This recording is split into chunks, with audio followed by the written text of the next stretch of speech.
Yes! Yes! That's the way Jesus deserves to come in. Yes! Did you see that? Jesus, how could you have missed it? It's the loudest thing to happen in Jerusalem for a long time, I'm sure. Jesus just came into town treated like royalty. Yes, like the Messiah that he is. The people were laying down palm branches and even their cloaks on the ground in front of him. That's how he deserves to come into Jerusalem. Jesus has been telling us for a long time that he's the promised Messiah. Because I was the first one to point it out in front of the other apostles. One day we were walking along and Jesus asked us, "Who do people say that I am?" Several of the others piped in with answers. A prophet, John the Baptist, Elijah. And he said, "Who do you say that I am?" I said, "You are the Messiah, the Son of the living God." He turned to me and said, "Blessed are you, Simon, son of John, for this has been revealed to you by my Father in heaven. And you are now to be called Peter, and upon this rock I will build my church. And I will give the keys of the kingdom to you. Whatever you release on earth will be released in heaven. Whatever you bind on earth will be bound in heaven."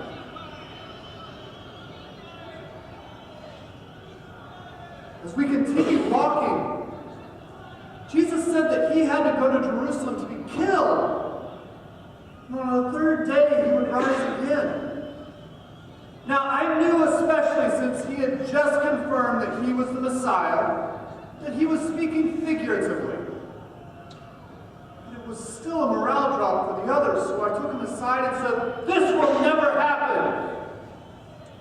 Get thee behind me, Satan. You are only thinking of the things of the world, not the things of heaven."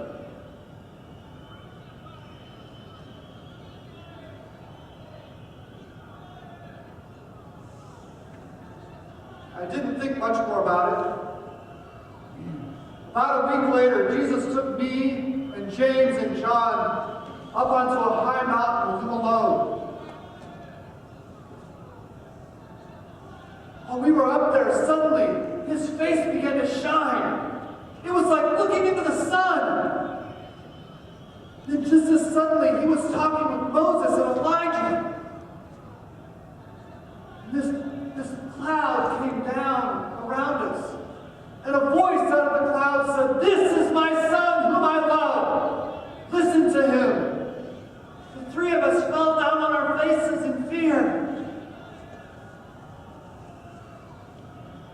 A minute later, Jesus touched us. When we looked up, the cloud, Moses and Elijah were gone, and it was just the four of us again. That's when we truly knew that Jesus was the Messiah, the promised one. He spoke a few more times of having to come to Jerusalem to be killed. I didn't think much about it until this morning we found ourselves outside Jerusalem. As we came up to the Mount of Olives, Jesus sent two of us into town. He said, "When you get there, you'll see a donkey and its foal. Bring them to me." We went in and got them, and we laid our garments over the colt. And I was shocked when Jesus got up on it. All the time I've traveled with him, he's always walked everywhere he's gone. But then he